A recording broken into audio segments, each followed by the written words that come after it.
unboxing series. So we bought this RV last summer, hoping that it would be done by now, but we're getting very, very close.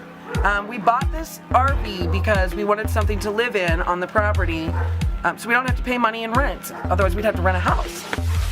So come take a look at what we've done prior and then what we're up to now. So stick around and don't move, dirtbags!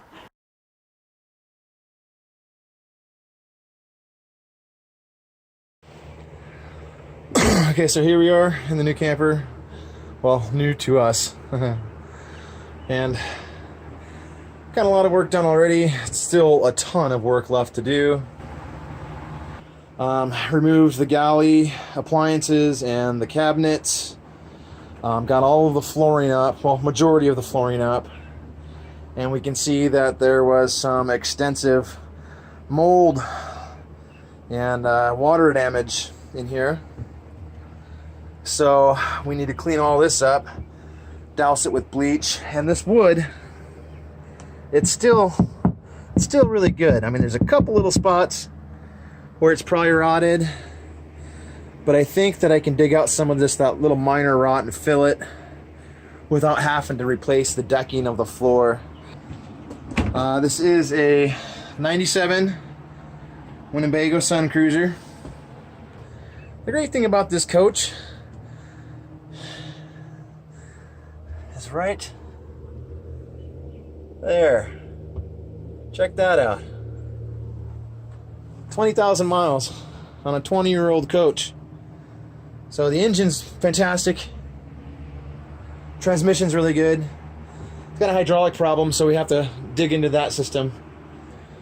The big problem is that. Look at that. That is not good. So at some point the roof got damaged by the previous owner and it was never properly taken care of. So probably gonna have to end up replacing probably the entire roof. So I mean, we got a lot of work to do left, but it's gonna be our next step to debt-free living so we can stay in this while we build our house. 3 months later. Okay, so I'm going to show you a few things about what's going on with the RV right now. It's I'm working really fast, very, very fast, because it's winter is approaching very fast. And we've went ahead and just gutted pretty much the whole thing, just to start over and make sure there's no mold hiding anywhere. And this portion here is a slide out, so when this is pushed out, you're not going to see this. But lots of different ideas for the layout, and we're just making sure that there's no rot in the walls or anything like that. Now this wall here was some pretty significant rot, so we had to tear out just about all of that, and now this is down to the foam insulation for the walls. So we're gonna have to panel this back up after we make sure it's all cleaned out and full of, you know, that doesn't have any rot anymore. Look up in there. I built the frame using 2x4s cut down and ripped to the proper levels. And then underneath here, I'm using 1/8 inch MDF board and laying my insulation in between there. And then on top here, I have 1/4 inch, maybe 1/4 inch ply on the top. And just screwing it all down and getting it in. And I'm using these little brackets to hold that up in there, drilled into the frame directly. And that's gonna give us, you know, horizontal support, but not lateral support. These bonds just aren't that tight, so when we're rolling down the road, it's, you know, this thing's gonna be shaking a lot. So what I gotta do is, after I'm done with the whole roof, I got to get some metal strapping, something similar to this. This is what was in here prior, and it ran between the panels vertically. And so I got to get some strapping, something like this, and lay it horizontally across the top, and ratchet the top of this down and squeeze the top down together as much as I can, and then drill these on top horizontally directly into the frame. and then go over that again with the rubber and all of that. So I don't know if you can see it on top here. It's all just kind of laid out for now. On the far end there, I've started the rubberization process. It's a rubber paint that you can get just about anywhere. 5 months later.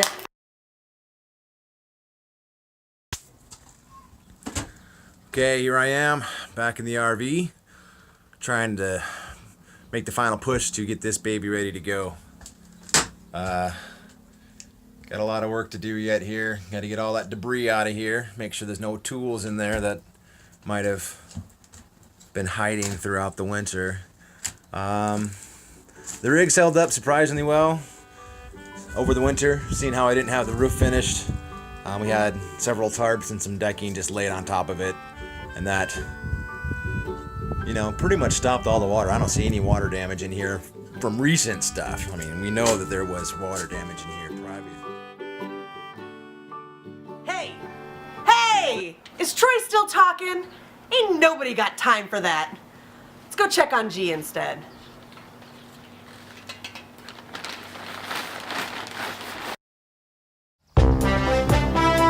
Hey guys, I'm Warren Kirk, reporting from Pioneers Park. I'm here to interview people about RV living. Come on, let's go. What does freedom mean to you? Freedom to me means to go wherever you want and do whatever you want within reason, and to live the life you would like to live within boundaries.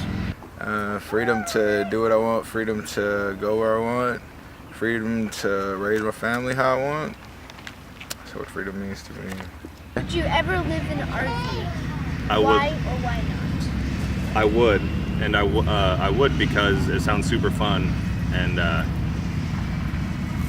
traveling the country in an RV is a dream of mine. I would, because the RV that I was in, it was really nice. They had a nice kitchen, nice little bedroom area. It was nice. And you can travel around, see the world, or see the country. How many days in a row have you been camping? I think we were out there for like 4 days. This has been Warren Kirk in Lincoln reporting for DirtBagZ News.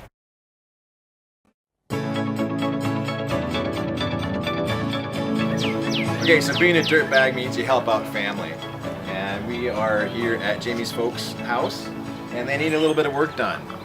Her dad works 12-hour days every day of the week, so he's a pretty tired man, and we're here to help. He needs a little bit of work done, which is great because we can also get some of the materials. He said anything we take down, we can have. So they have a little bit of windbreak on this back patio that we're going to take down.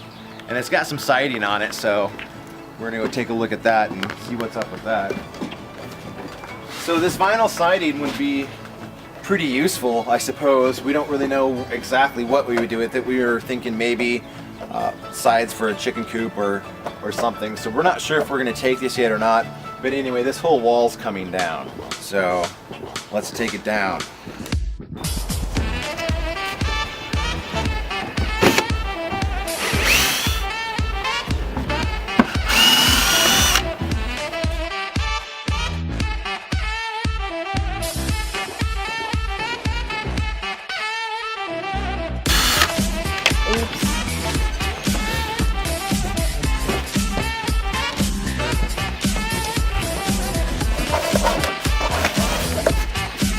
Boom!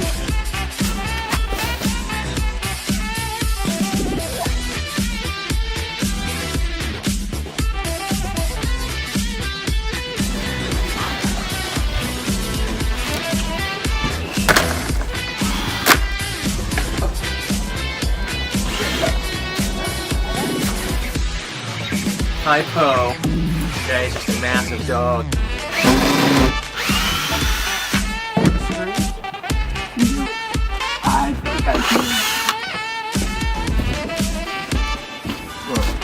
Got it.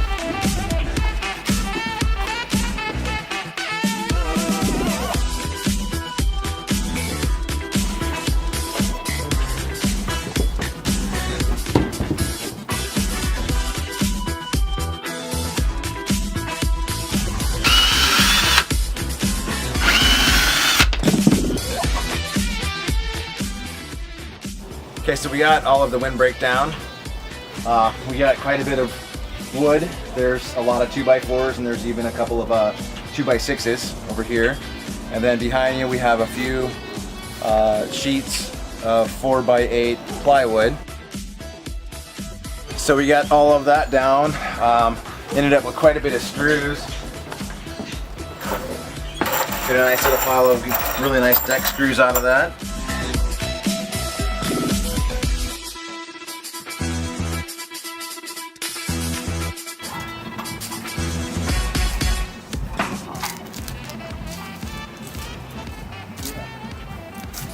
So it looks like we got a few more 2x6s. So that's kind of nice. All right, so that's a great way to get source your material. There's all kinds of things that you do, family, friends, always help out. DirtBagZ always help out with family for sure. But there's tons of ways that you can source your materials. There's always eco stores or like Habitat for Humanity stores where extra materials are sold at a cheap price. There's always demolitions everywhere. You gotta just make some phone calls, network, talk to people, and you'll end up finding some really great finds. So I'm glad that we got all the stuff today. It's gonna be very useful. Thank you, Donna and Jerry, and thanks for watching.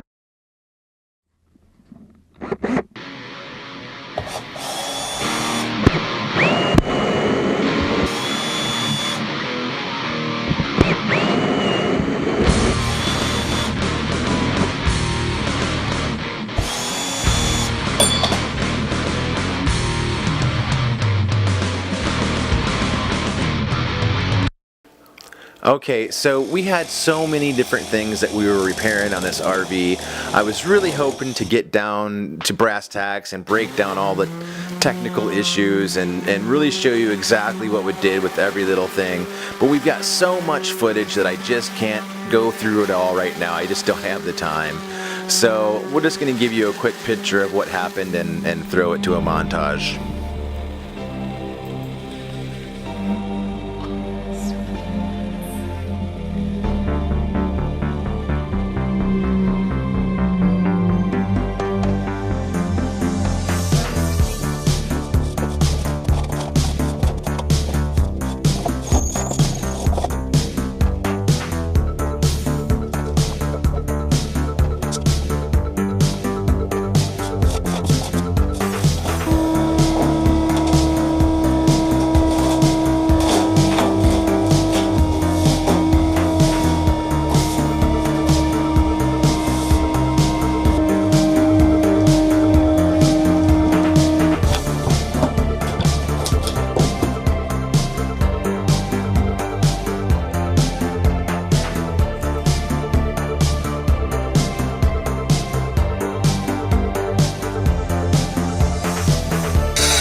Well, DirtBagZ, that's all the time we have for today.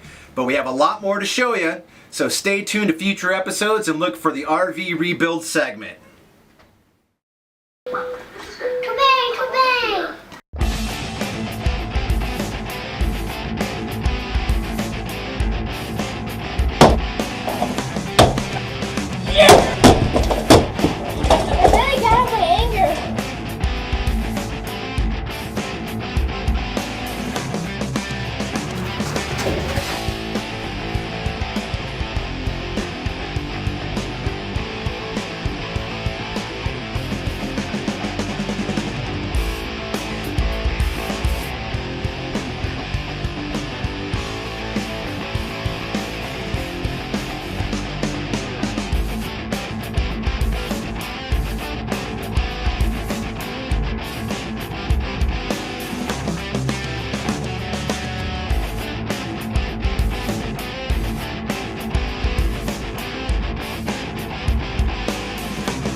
Hey dirtbags, first of all, thanks for watching. Without you guys, we wouldn't have any viewers and we wouldn't have a channel, and recording this whole process would be pretty much pointless. So thanks for watching, and if you haven't yet, please subscribe to the channel and like all of our videos. It would really help us out. We're reaching for that first milestone on YouTube by getting 1,000 subscribers, and you're the spearhead for that campaign. So please like, subscribe, and share, share, share. And have a dirtbag day! I'm a blowfish.